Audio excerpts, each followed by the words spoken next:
Well, including thanking all of you for being here today and inviting me to be with you.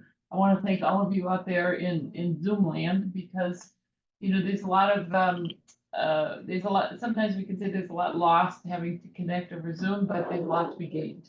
And to have individuals from Wisconsin and Kewaunee and Indiana and all of you, I consider it a pleasure. So thank you for being with us, and I'm grateful for Zoom. And then I was thinking of ways to introduce my presentation today. And I mentioned to Renee that I saw a movie last night and it changed the way I thought about starting out. And the movie was called The Room Next Door with Tilda Swinton. I'm not advertising the movie but it was about joy and sorrow. It was about tragedy. It was about working in regimes where there's a lot of repression and a lot of fear and a lot of human rights taken away from individuals. And one of the lines in the movie was, the protagonist said, "There are lots of ways to live inside tragedy." And that's what I hope to be here today doing.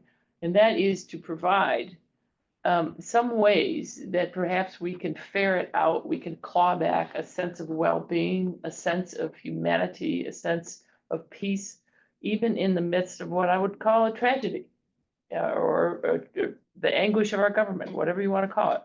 I walked in today and I heard you talking about politics, and I get it. It's something that is threatening our bodies, our lives, and our sanity. And we are forced, basically, we're basically forced to try to find a combination of speaking up and having a voice, but maintaining a sense of well-being, so that this political regime that we're in doesn't suck the life out of us.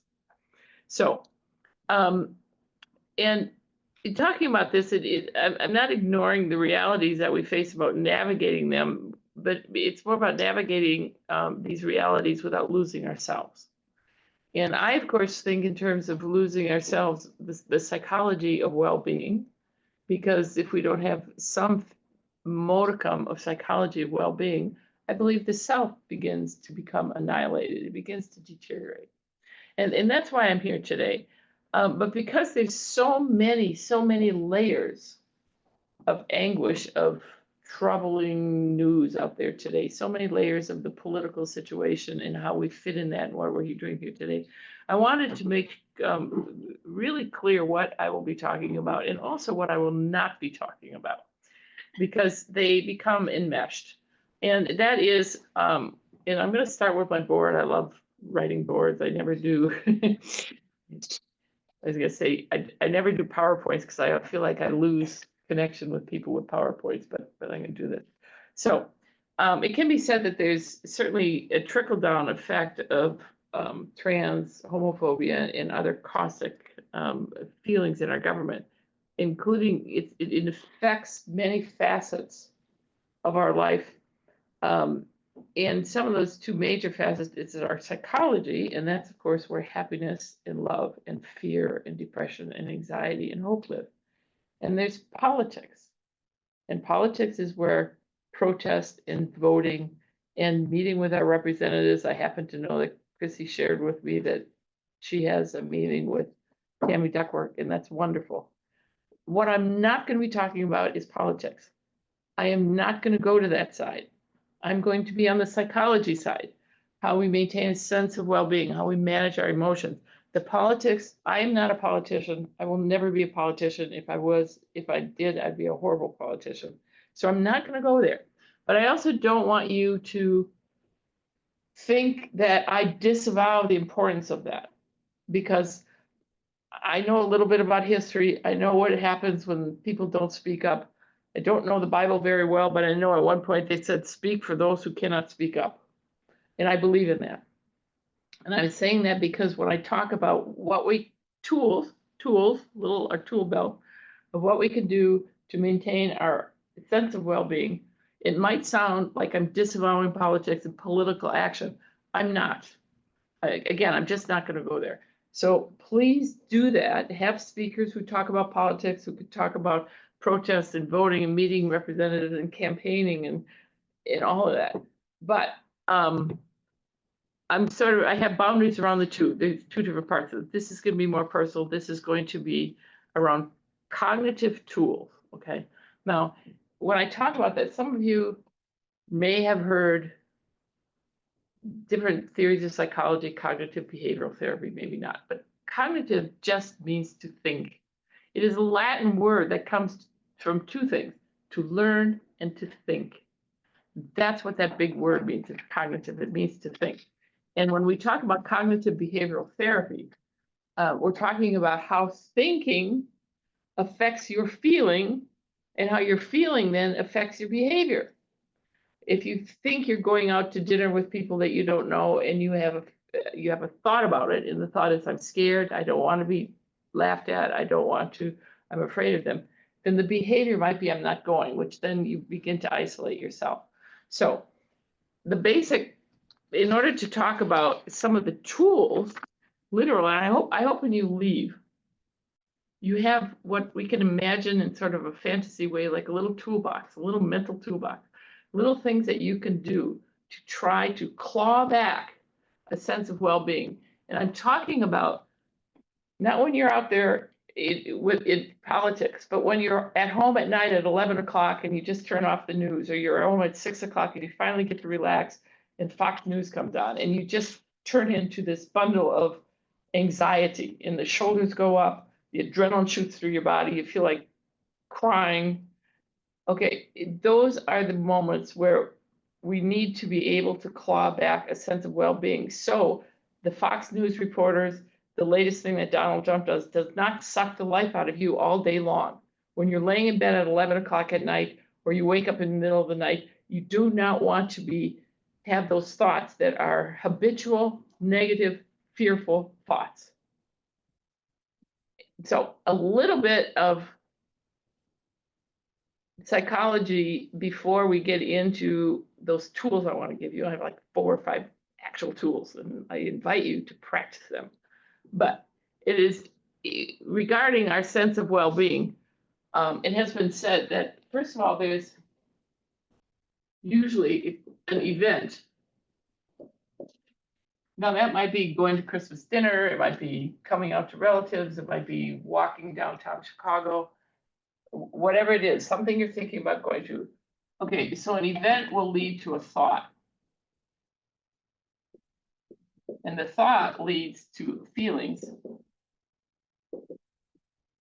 And that leads to behavior. Now, there was a psychologist named Albert Ellis who was a cranky old man, but smart. And he posited, which is considered used today as a general thought, that you can't change events. You can't change them because bad things will happen.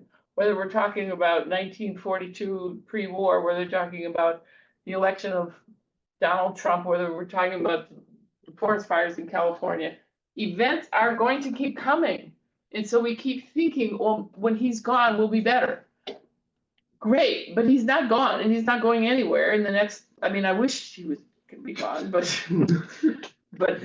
just I know. FYI, we do have people in this organization who voted for Donald Trump, just so you know. Yeah. So, okay, so, well, you know what, thank you very much. Everyone makes mistakes. I make mistakes. Well, whenever there's events that hurt us or threaten us, okay, let's say an event. We have a thought that's associated with that. And the thought comes automatically from an event, like say a threatening event, somebody teases us or somebody insults us, okay? And the feelings are directly connected to thoughts, and the behavior is directly connected to feelings. So this particular person, Albert Ellis, said the only thing that we can do to feel better when we're threatened, or to feel better when we're anxious, or to feel better when we're depressed, or to feel better when we have anxiety, is to change this. So this basically is life in tragic things that happen, events that hurt us. We have thoughts that change, that thought creates feeling. The only thing we can do is this.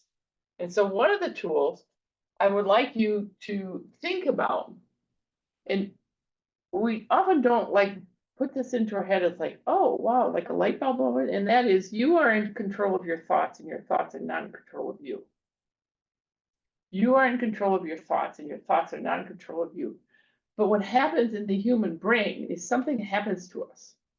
And we have a thought that's scary or a thought that makes us feel bad. And then this thought goes around and round and round and round and round and round and round in our brain after weeks and months and years. And pretty soon it becomes what we call a habitual negative automatic thought. It just comes into your brain. And so the one thing we want to do is we want to be able to say, that thought is in my brain. You want to look into the brain and say, that thought's in my brain, and it doesn't make me feel good. It makes me feel anxious. It makes my stomach hurt. And if there is a negative thought, a habitual negative thought, what happens in the body is there is a shot of cortisol. I did my spelling right? C-O-R-T-I-S-O-L. Yes. Cortisol. And then adrenaline. Oh, I can't spell adrenaline either. N-A-L-I-N-E. Okay.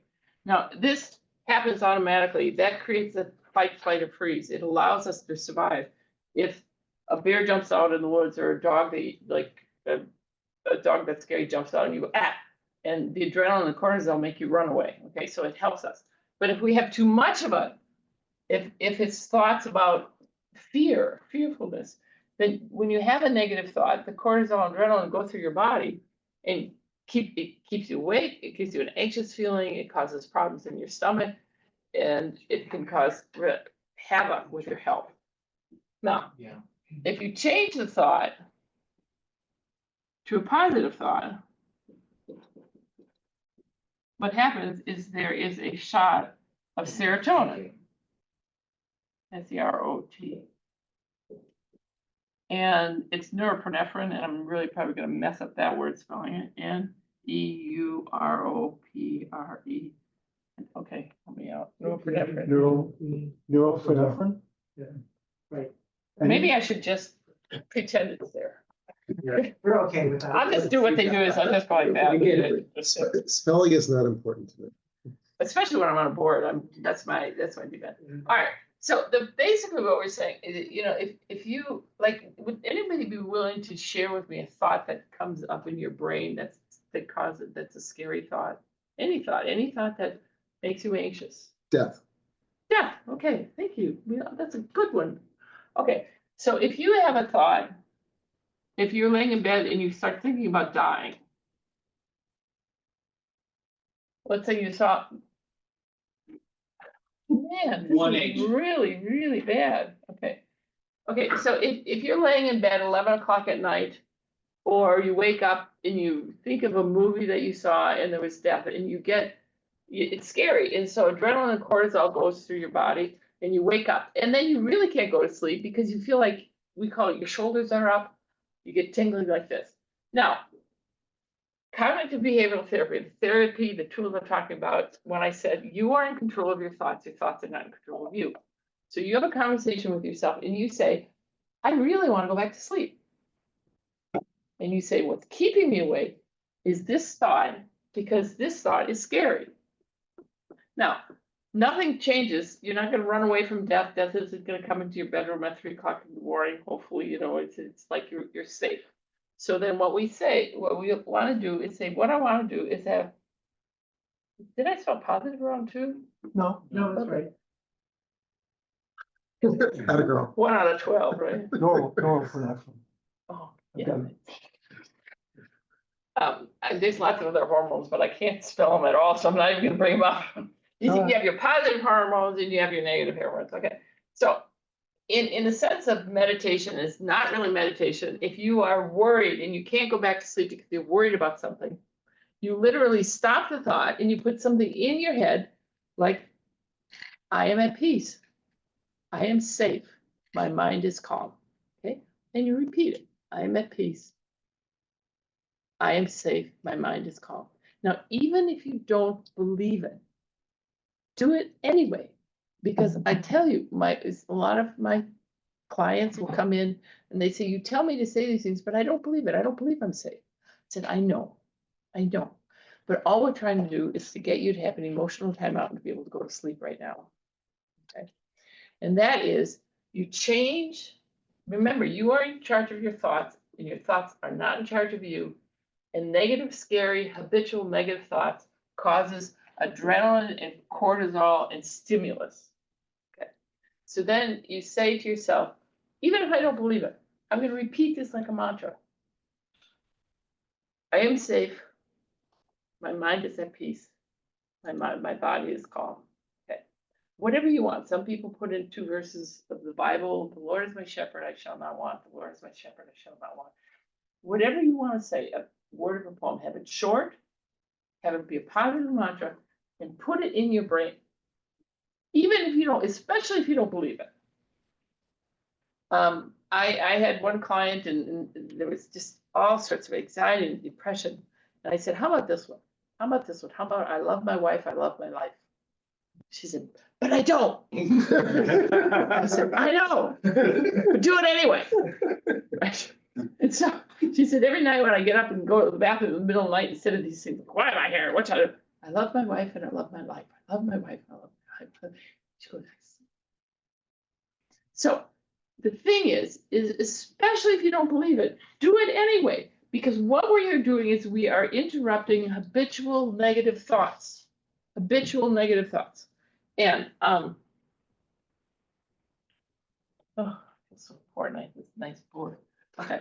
So the interruption of habitual negative thoughts is very important because it is the only way to stop a constant, it's called anticipatory anxiety. Like the minute you get down, you have more anxiety. You're just anticipating the next thing coming. You're anticipating the next attack or anticipating the next thing that makes you feel bad or the next bad look at a restaurant. And so your shoulders are up and you're like this and you don't even, that's your norm. That's the norm. And you don't even remember anymore what it's like to do this.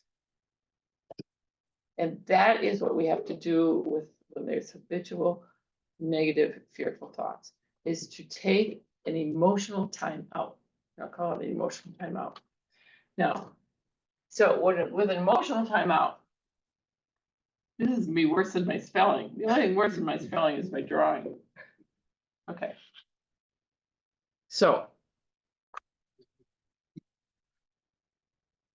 this is a thought, a fearful thought. Like life is dangerous. I'm not right. What happens if I get depressed again? What happens if I get hurt? And so the habitual thoughts, this lightning is like constant, and it's red because it's supposed to be negative. Okay, habitual. It just goes on and on and on. It stays in your brain. And what we're proposing to help stop that is to actively interrupt it. Like this is a thought. You have to actively stop the thought and say to yourself, I'm going to stop that thought. And then you ask yourself, what is the next thing I want to put into my brain? Ask yourself that. That's a really powerful tool. It's really powerful if you are scared and you are anxious and maybe depressed. If you say to yourself, what is the next thing I want to put into my brain? That gives you a sense of agency. Like, I don't care what you put in your brain, it could be bad or good, but it gives you a sense of agency. I can put something different into my brain. Okay. Now, when you have this basically, I don't want to use the word meditation because it can be fluffy or people go, I can't meditate. I try to meditate. And then 1 minute later, I start thinking about the laundry or the groceries or what I'm doing. But meditation is managing your mind. Meditation is just managing your mind. It's not letting your mind go. I say it's like a cage of monkeys in the zoo. They just are all over the place, right? And managing your mind is to bring in a big bucket of bananas and stick them in the corner, and then all the monkeys are there. They're out there. And the rest of the cage is quiet. You can do that with your mind. So I encourage you. Now, again, this can be a mantra, and I'm gonna invite you to do this. You can do it, and you don't have to sit cross-legged on a mountain. You don't have to put on your yoga pants. You don't have to go to the gym. You can do it when you're driving. You can do it when you're standing in the grocery store. You can do it in the beauty parlor. You can do it wherever you want. And you stop your mind and you put something in here that's different. Again, a mantra. I am at peace. You can visualize a pet. A few people have shared they have cats. And I think cats and dogs and pets are wonderful. They're perfect.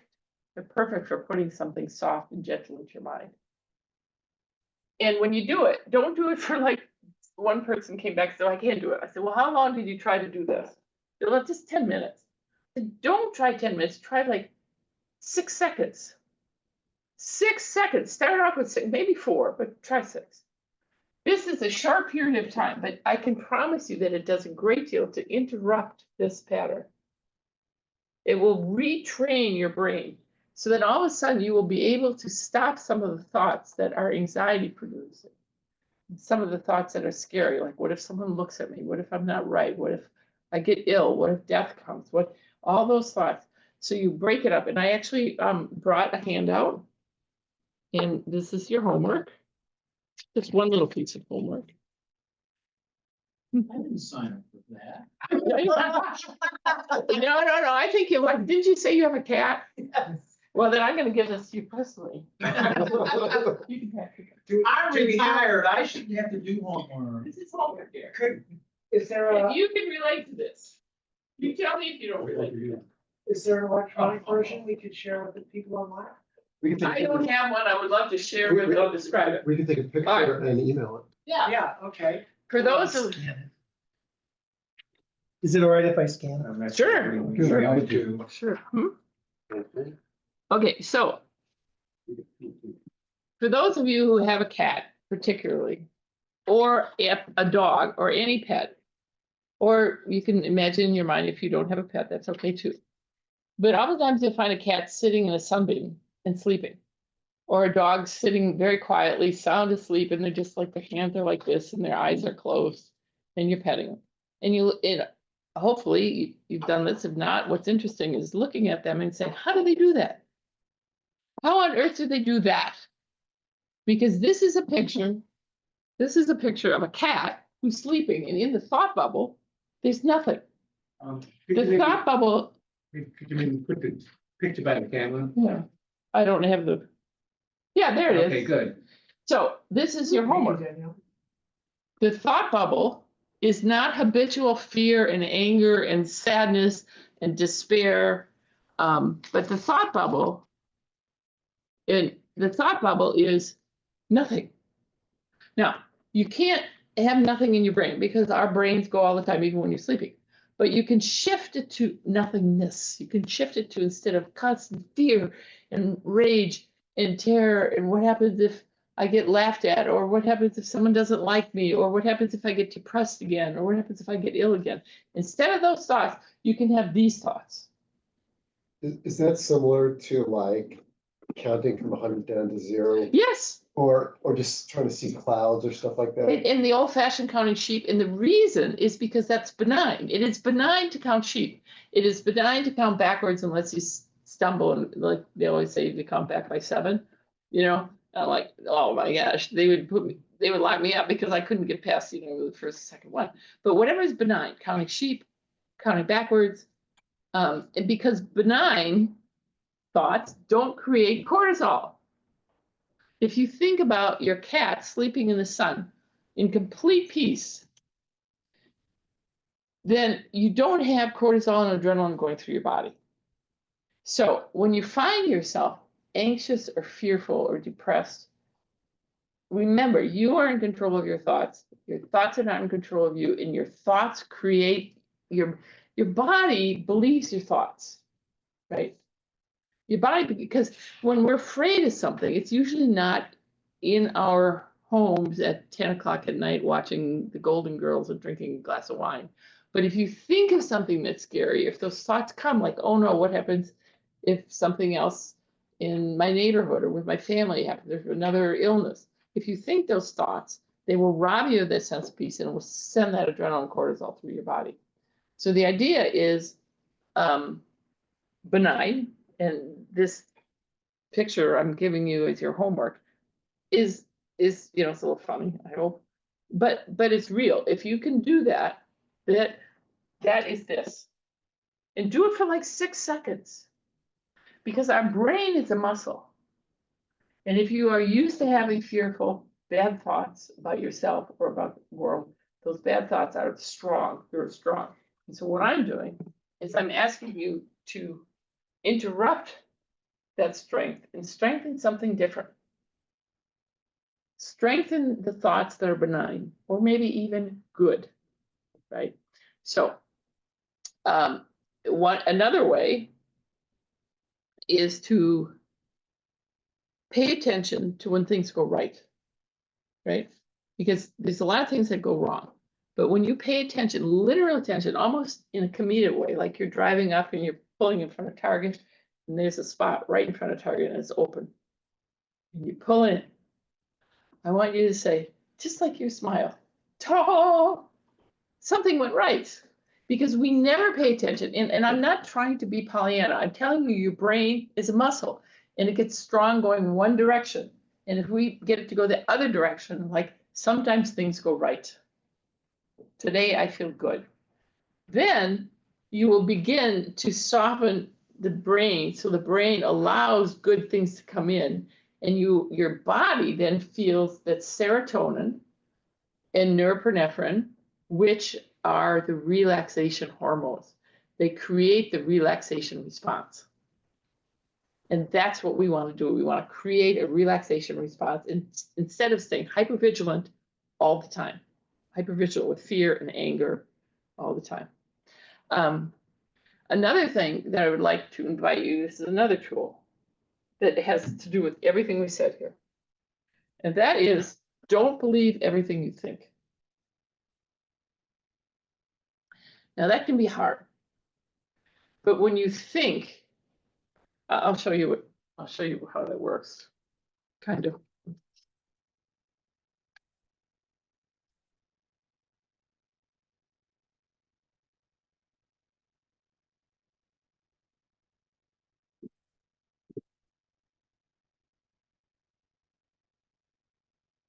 Now, these are thought bubbles.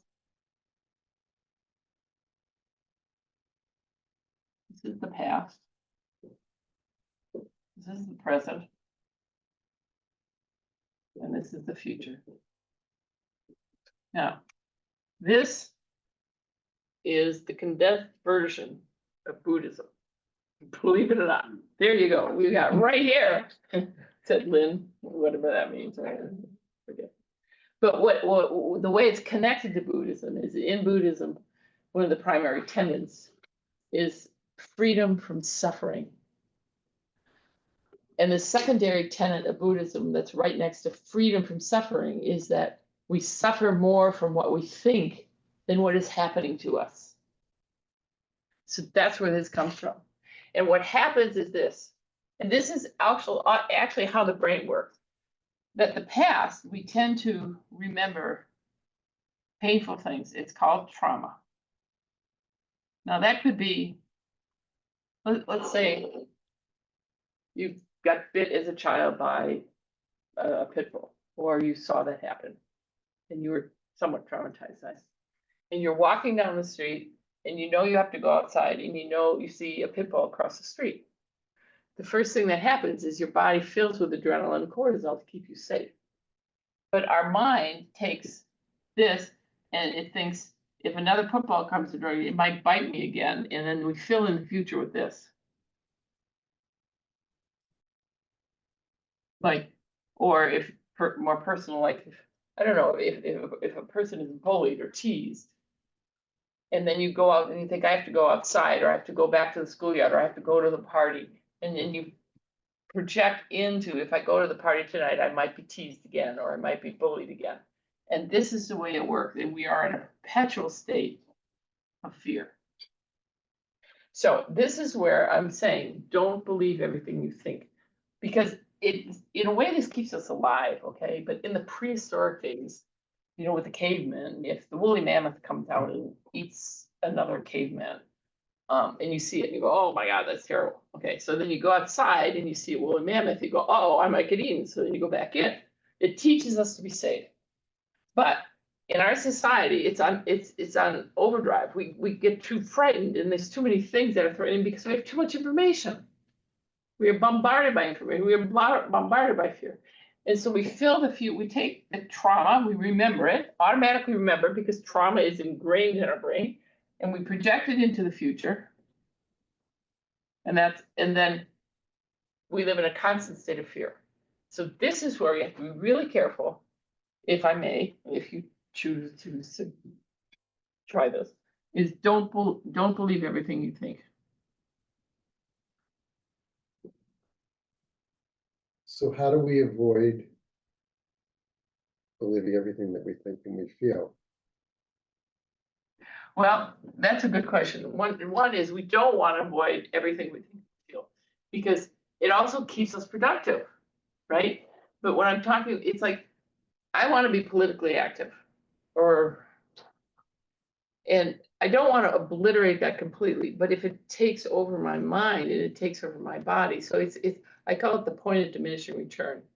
That fear, a little bit of fear helps us. Like if I'm worried, if I grew up in poverty. This is I can use Oprah because it won't be insulting anybody. Oprah has what's called, and she identified it. She called bag lady syndrome. She grew up very poor. She grew up, and she always felt fearful of being poor. And even today, and I saw this is an interview about 4 years ago now, but she said, I still have bag lady. I still worry about not having money. And I project it all the time into the future. What happens if I lose all my money and I don't have any money and I'm like I was a kid? Now, the reality is for Oprah, it doesn't, you and I know, it doesn't matter. But for some of us, it might help a little bit. It helps me a little bit. It helps me to worry about my retirement. So then what I do is I save. It motivates me to move. I save or I take care of myself in the way I can take care of myself. But I have to be careful. It doesn't hit the point of diminishing return where it paralyzes me.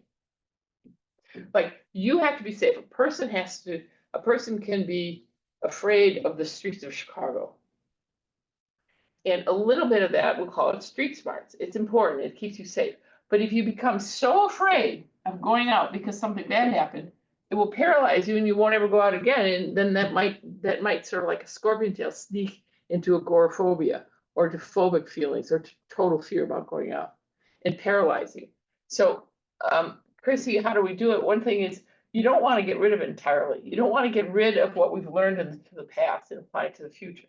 But we have to be very careful because trauma trumps happiness all the time. The things you fear, the things that you were hurt by will then infect the future. And so we just have to be very gentle. You have to be able to see that and say, okay, I'm thinking this thought. I don't have to think this thought right now. I don't have to fear this. So you want to do it a little bit, but it's, you just have to be very careful that you don't fill the future in with dread.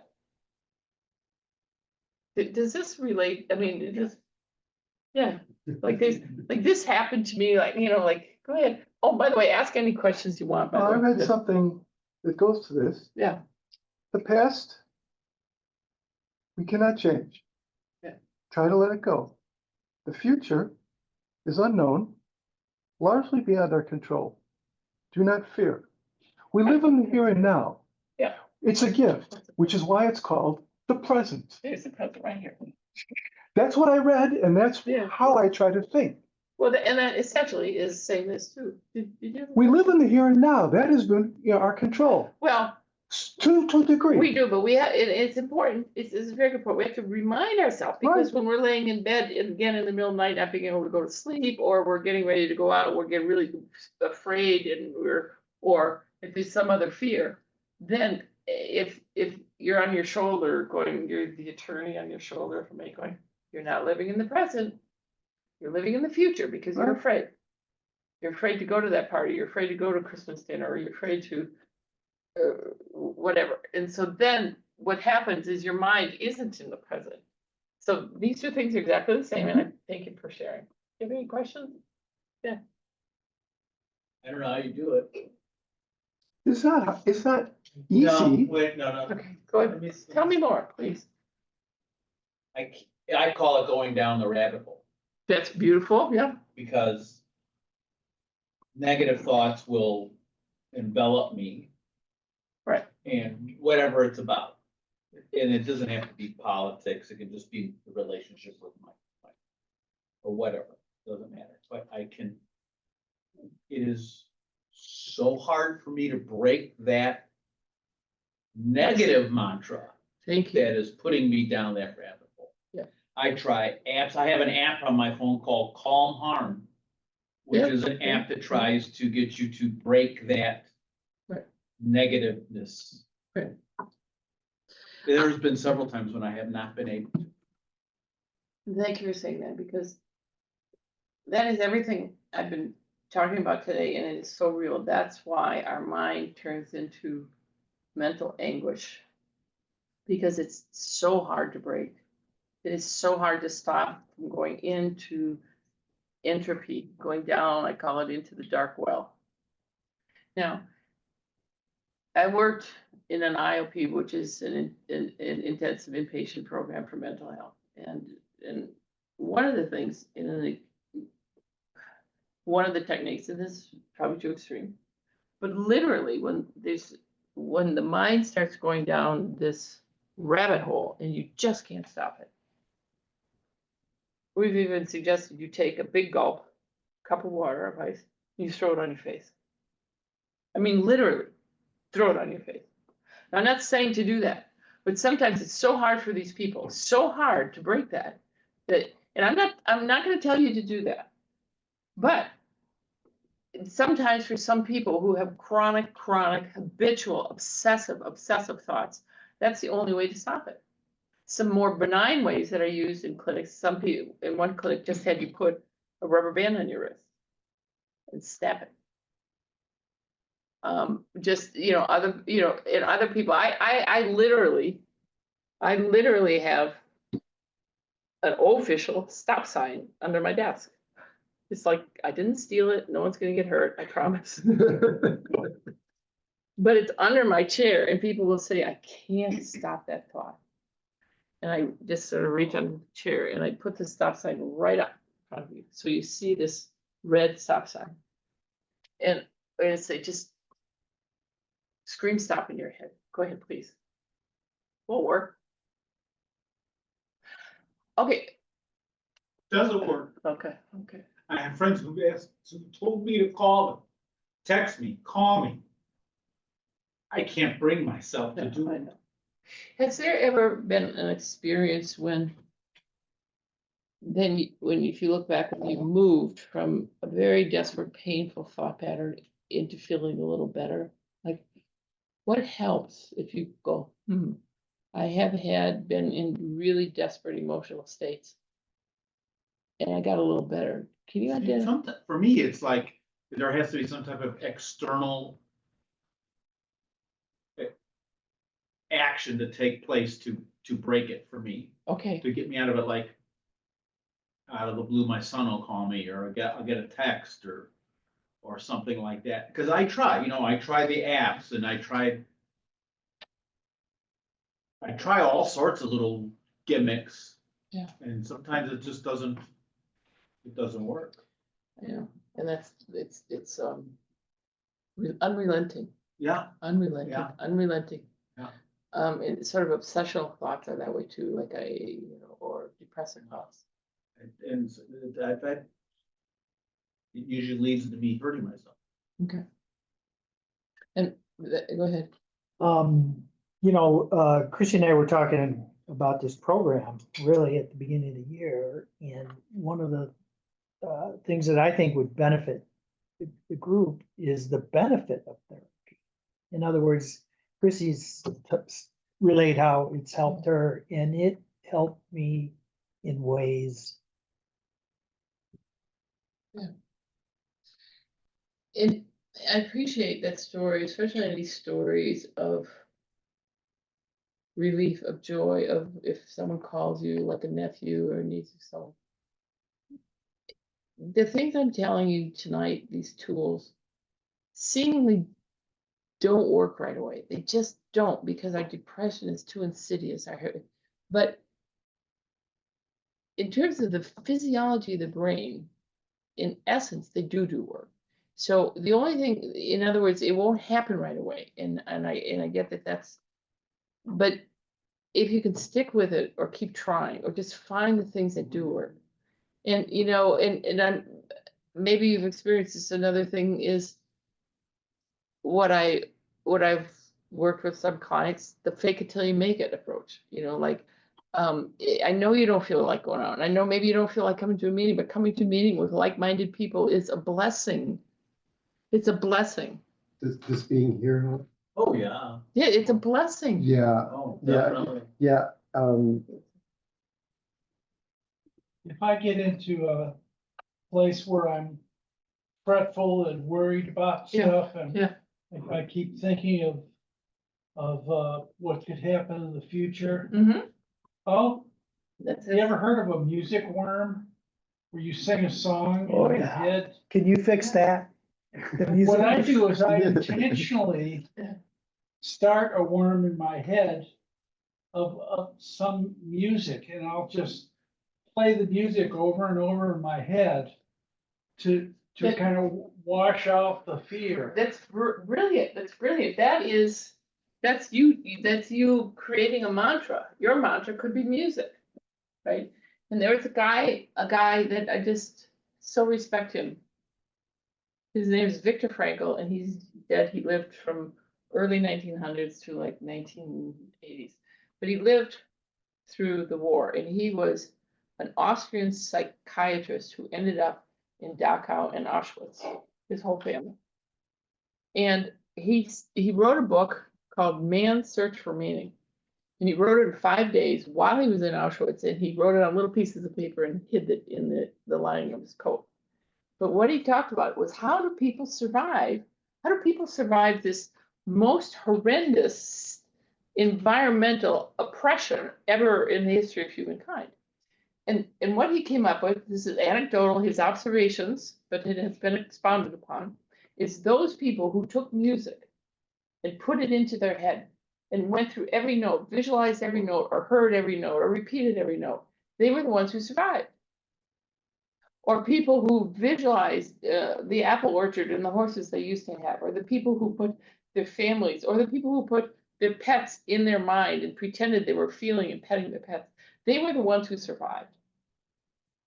Because it took them away from the horrendous external environment that was so oppressive.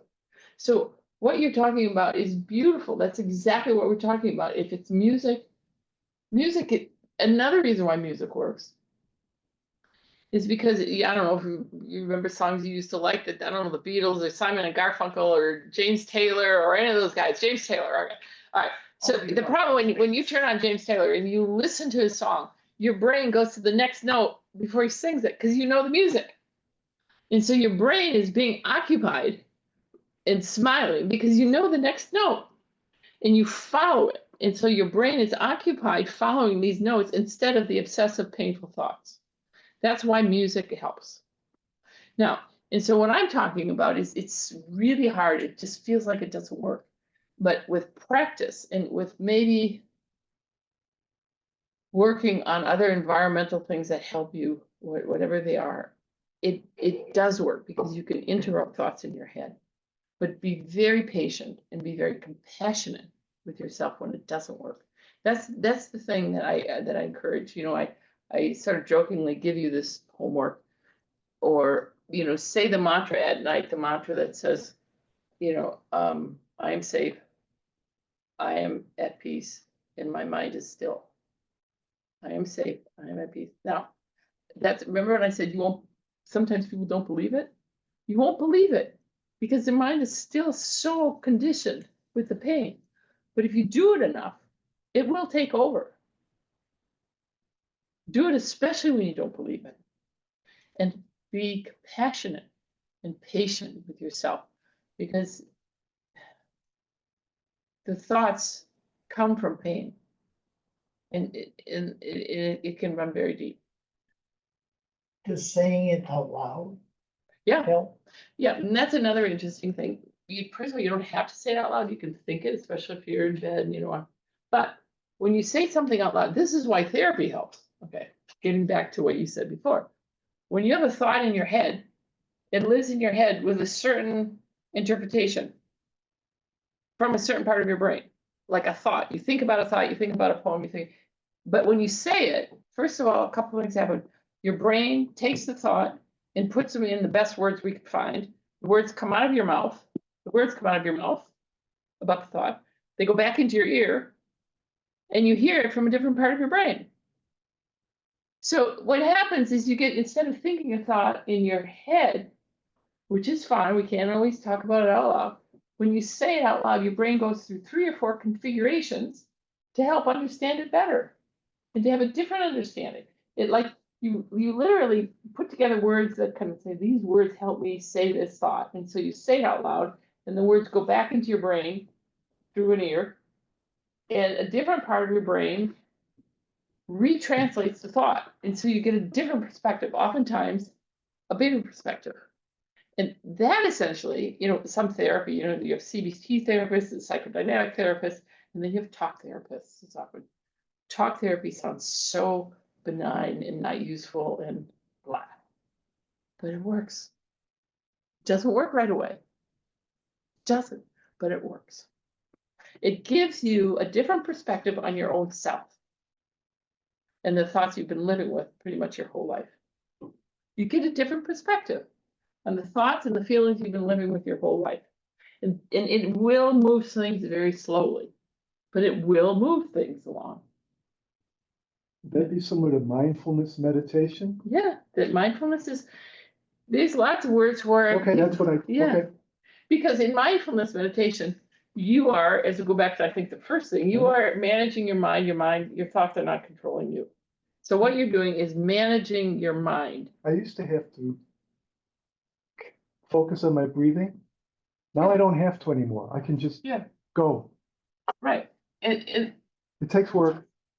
it's focusing on your breathing, and all that meditation could seem overwhelming, and it's not going to work. Like I said, I don't like to put on yoga pants. I don't like to put, blah, blah, blah. But all it is, the only thing all of that stuff is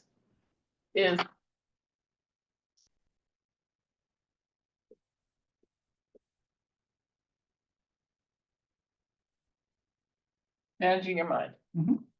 And you can put music in your mind. You can follow your breath, which is, they say, breathe in and breathe out, follow your breath. You say, still feel like crap, it's not working. Well, trying and don't get mad at yourself if it doesn't work. Because the minute you think, if you think about following your breath, remember I said it needs to be benign, like the cat. It's benign. It's benign to think about your breath, but it helps interrupt the negative thinking. Working in the garden, you just look at a leaf, a Yeah. rose petal, and just look at it. I'll sometimes just concentrate on hearing and feeling what's around me. Yeah. Like hearing the heater kick on. Yep. Or just hearing, like all you in this room, in a way, I almost feel like I'm hearing you, listening to me. Yeah.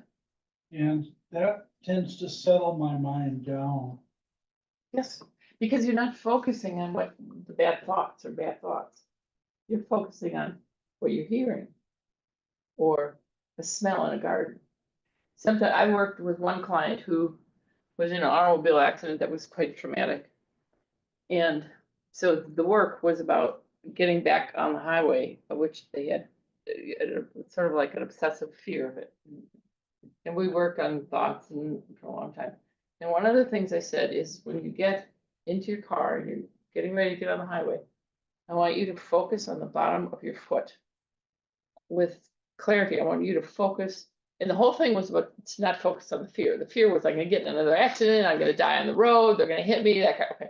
No, I want you to focus on the skin on the bottom of your foot. And I made it a little bit ridiculous, because the more ridiculous it is, the more you might remember it. And so I would say, I want you to ask yourself, do an inventory. Is my foot itchy? Is it wet? You know? Is my sock scratching me? Do I have bloody cuts on my foot? Is it frozen? Is it hot? And go through an inventory, and the person would focus on your foot like a heat-seeking missile. And if you are focusing on your foot, the skin on the bottom foot, you are not focusing on the painful thought that was in your head before, or the fearful thought, or the obsessive thought that I might get hit by a car. So again, that silly task was managing your mind, because if she didn't have something like almost silly and obscene, obsessive to think about, she would go back to this horrible fear, like, what if I get hit again? The car's gonna go off the rail, I'm gonna, but, and sure enough, she said, if I did that enough, I could focus, and then I could focus on something not quite as absurd as my foot. I would focus on my breath, I would turn the radio on, listen to music. With the radio on really loud, I could go on the freeway. But what was happening is she was thinking about the music and not her fear of cars. So, back to this. Do you have a question? Yeah, please. Lynn, I wanted to find out if there's any questions from the people on Zoom. Oh, yeah. We have everybody muted. I know we've actually lost at least one person so far. Maybe more. We'll need to unmute them. They can unmute Yeah, I themselves. think they can Actually, we unmute can't them. unmute them. Chris, unmute yourself. And Yeah, Chris. all you unmute people yourself. online, I'm sorry if my back was to you. I am not really used to this, so I'm not the best at it, but I apologize for that. Everybody away. Yeah, okay, Chris. Okay, Go ahead, Chris. I had something to say, and I was gonna say, I always do this thing when I'm feeling, anxious and upset, afraid, especially a future event or something. Like something Yeah. happen tomorrow. I'm going to the doctor tomorrow and I don't know what he's gonna say. I get real worried and like I'm laying in bed and you know how that goes. I go, nothing is hurting me right now. There is no pain or anything. Nothing is affecting me right now. I can go to sleep. I'll worry about Bravo. what happens tomorrow. So Thank you so, that's brilliant. I'm excited and I interrupted you and I apologize. But that's brilliant because you've been to the doctor and it's scary. And you have to go to the doctor tomorrow. Yeah. So then you think, oh my God, I gotta go to the doctor and there's all this gonna happen. And then you say, no, right now I am okay. that's right. I haven't. And so what you did was brilliant. You are a master meditator. She is actually. Oh, But well, that's you are. So basically what you did is you brought yourself back to the present right. at any given moment in the evening, and you look around and you say, well, the temperature's okay. I have food, I'm safe. Yeah. That's the thing. So you brought yourself back to the present. Yeah. But that was a beautiful example, and I want to thank you for sharing that. Yes. Anyone else online, if you would use the raise hand, it would help. Because we don't necessarily have all the pictures up on the screen right now. If you wanted to ask a question or make a comment.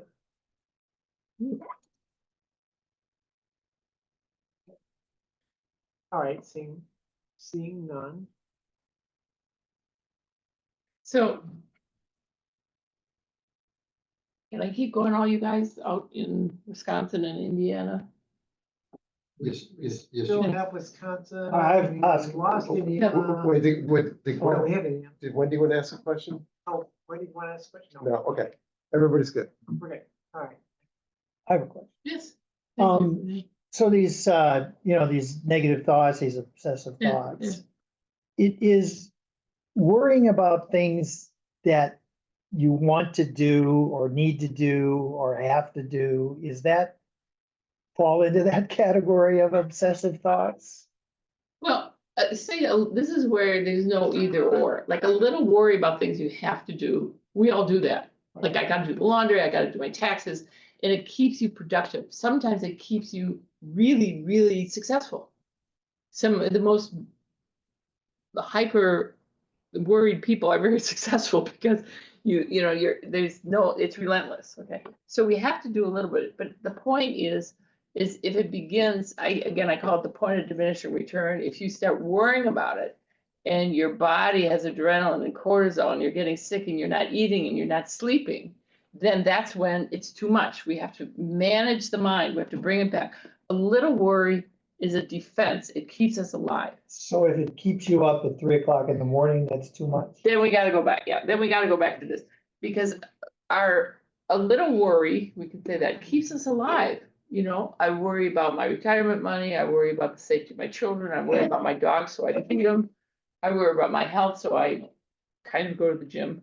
But if you worry too much, like, oh my God, you know, I'm gonna get all these, then that, I call that the point of diminishing return. The worry turns bad.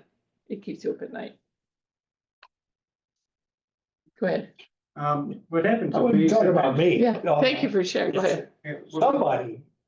What sometimes happens with me is that I have trouble sleeping at night, and what happens is I can go to bed and I can kind of block out thoughts and fall asleep.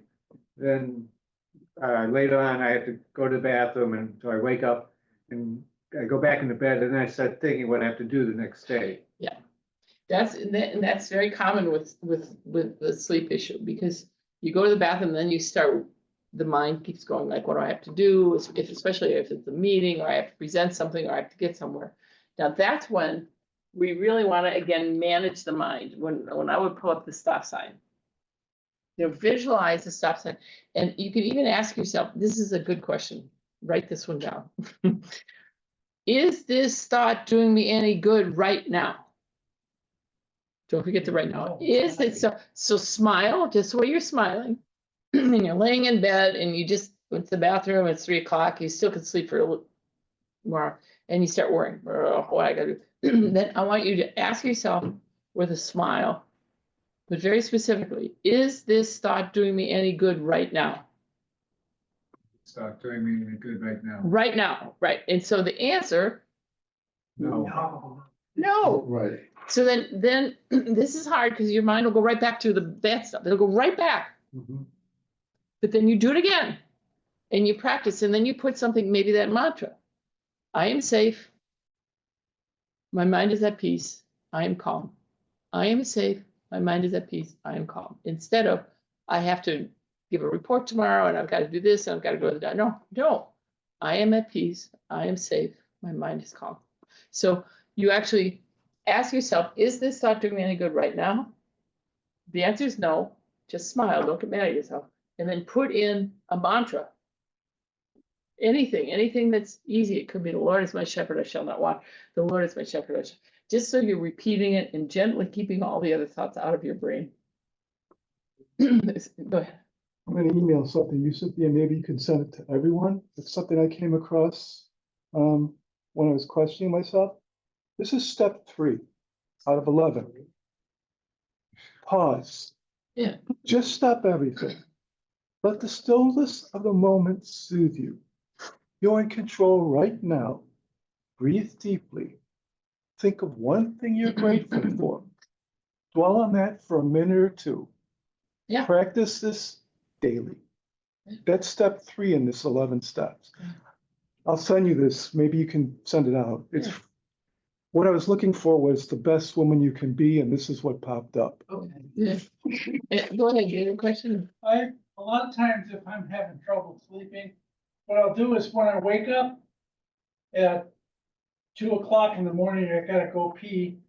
I think about what my dream was, because a lot of times I can remember Yeah. the end of that dream. And I'll go pee, I'll come back, and then I'll consciously think of that dream and run that through my mind. And thank you for sharing, because that's brilliant. That is, whether you know it or not, you're managing your mind. Because if you're trying to remember your dream, which you probably can't remember anyway, you're not too much of it, because we usually don't remember everything. But if you're trying to remember it, you are not thinking about what I have to do the next day or the before, or you're not thinking about the things that keep you up at night, or your fears, or past injury or hurt. You're thinking about your dream. So again, what we're doing is replacing, you are in control of your thoughts instead of your thoughts in control of you. And that works. Seems to work for me. Yeah, thank you for sharing. Gets me back to sleeping. I'm gonna just talk about 2 other things real quick, because a whole hour went by already. Yes. So much fun. Okay, so the other one is now this is, say, in a fearful environment, or if there's other issues that are causing pain and anguish for you. is to work on your perspective. Think about boundaries. Healthy boundaries exist in interpersonal relationships. You've all heard of them, like you don't stand this close to someone when you're talking, you listen. Healthy boundaries, and those are boundaries. A boundary contains, it keeps things from bleeding into everything. Now, there are also intellectual or emotional boundaries, and that is when you have a concept that hurts. Keep it boundary. Keep it boundary. Can anyone, would anybody be willing to share maybe a concept that's scary, that feels like it's all pervasive, that hurts you? Illness or I'm married, going on 43 years. Yeah. My wife is not sure how I got to this point because we met in high school. Yeah. So we're going on 50 years in this relationship. So the fear I live with is her deciding that she can't live with me anymore. and thank you. I Yeah. honor that. Right. But the fear probably that she might want a divorce is pervasive. It takes over your whole body. Everything starts to feel bad. You can't eat your meals or whatever. But today, Right. we picked up my mother-in-law. We took her grocery shopping. I am living 24/7 Okay. as Heather. She's coming over tomorrow for corned beef and Okay. cabbage. Yeah. So most of the time things are okay. It's just once in a while. Yeah, and that can come up in all of our lives. Right. Things we're afraid of. They're not always there, but they come and then they're pervasive. It seems like it takes over your whole mind. And so in thinking of those things, it can be like illness or death. Okay. Or maybe a cousin. Go ahead. Did you have one you share? The tax man is gonna get me. Okay. Can I use that in an example? Because I have a show and tell. Yes. Thank you. Okay. Thank you very much. All right. So when I'm talking about healthy boundaries, emotional and healthy boundaries, you have a problem. The tax man's going to get me. I'm afraid of death, or I don't like death, whatever the thing, or and so it seems to bleed over sometimes. Like, oh my God, I can't think of anything except that. It just makes it feel awful. What I say about boundaries is we take the tax man's going to get me, and we put boundaries around it. So it lives inside of you. The tax man and death live inside all of us, but it's only a small part of us. So it doesn't suck the life out of you, doesn't suck the life out of every day. And I have an example that I saw once, and I hope it can help because it's kind of fun. All right, so these 2 glasses of water, nice and clear, Nice. are 2 examples of your psyche. Thank you. It's clean, it's fresh, it's gentle. And there's 2 different ways you can handle a disturbing thought, like the tax man's can give me. 2 different ways. One way is this. Now, I brought these from my garden, so you have to appreciate this. These are boundary worries. This is my tax man's going to get me right here. Or I might end up losing a partner or a friend. Or I have to think about death. Or someone's going to tease me. Okay. Now, this is your psyche. And these are your problems. They live inside of you. They're there. I'm not saying they're not there, but that's your problem. Right. Now, the other way, these are healthy boundaries. The other way is this. This is the tax man's going to get me. And and it affects your whole psyche. This is your psyche. You have no room for happiness. You have no room for clean, healthy peace. It infects your whole, I would stir it, except my finger's going to get all.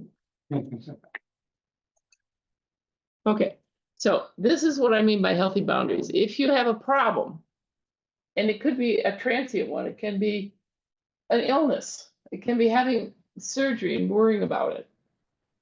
Just realize that we're not going to disavow the surgery and the fear, because it can be a fearful thing, but it's in there and it's boundary. I will not let it suck the life out of me.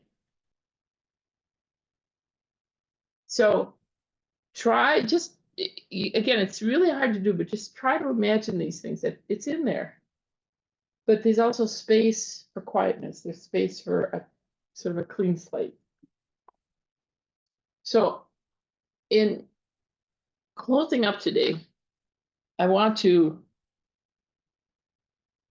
give you my last tools. And one is to seek like-minded people. You are here today. This is so beautiful. It brings tears to my eyes because it's healing. And it takes courage to show up. And it means you have resilience. And it means you're trying. And not only that, you're sharing with each other. So seek like-minded people. I want you to look around here today and look at the people who are out there, who are with us today, even though they're not sitting in this room. Because these people all have challenging times to survive. And everybody has your own story. And nobody knows what it's like to be you. No one knows what your life is like. But there is empathy, and there's like-minded people, and there's shared values and shared struggle, and it's nothing but empathy. So and what this is really called clinically is not being alone. That's what it's called. It's called not being alone. We can't do this alone. It's too heavy. So, yeah, no, you can't be. And my final bit of advice is to love more. I don't care if it's your dog or your cat or yourself, and to love one another more. And the most important part is to love yourself more. And thank you for having me today. Thank you.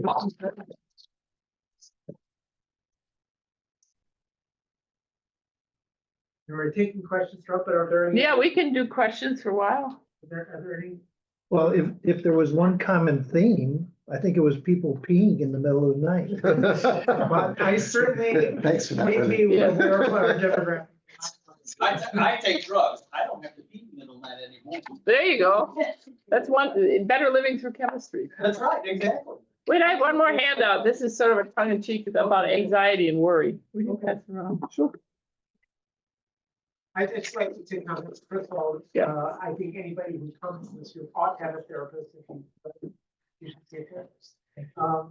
But I certainly adore my therapist, and she's been wonderful. My own experience was, I had that depression, anxiety.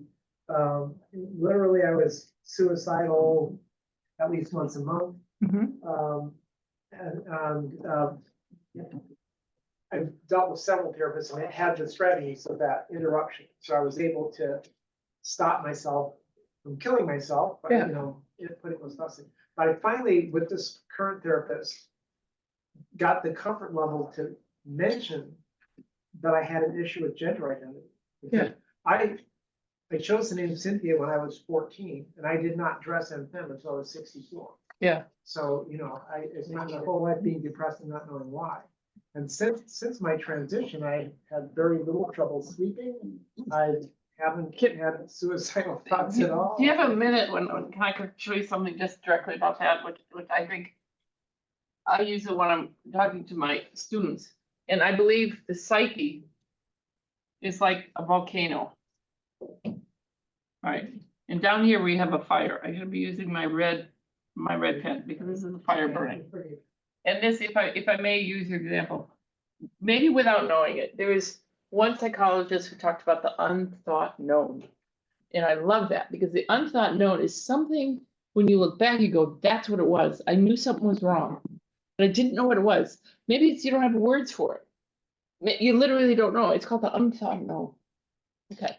And it happens in so many situations, but under here, and if I may, you said after you transition, sort transgender. Now, what happens is in the psyche, we have problems that come out as symptoms like anxiety, depression,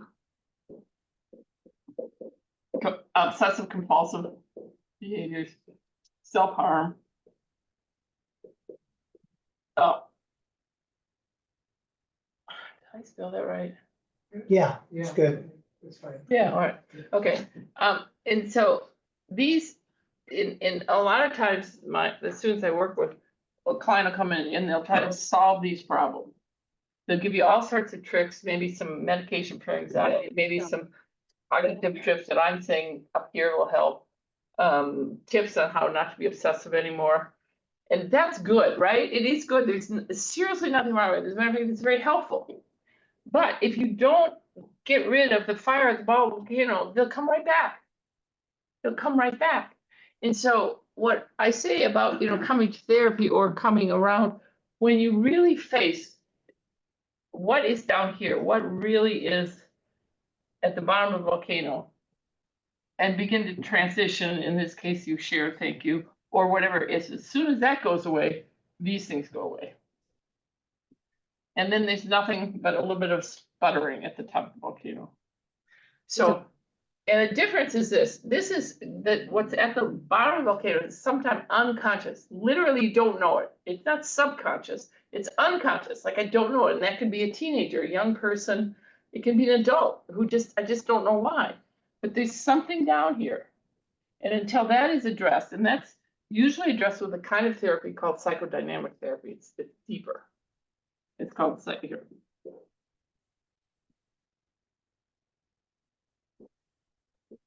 And the psychodynamic therapy deals with the unconscious or the subconscious or the unknown thoughts unknown. All right, up here with anxiety, depression, this is cognitive behavioral therapy. The cognition, thinking about it.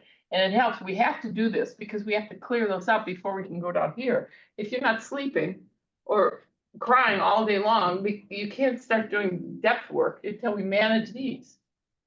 So it really is a process, but I thank you for sharing that story because it's the journey. It's like you had symptoms. You were like, I don't know what's wrong. I have depression. And then all of a sudden, when you were able to, through whatever help, whatever courage, whatever fortitude, transition, and slowly these things started to disappear. Not all, because we all still have to go through life, but most of the symptoms go away. But you can't expect the symptoms to go away if there's what I call it's unfinished business down here. But thank you for sharing. Thank you.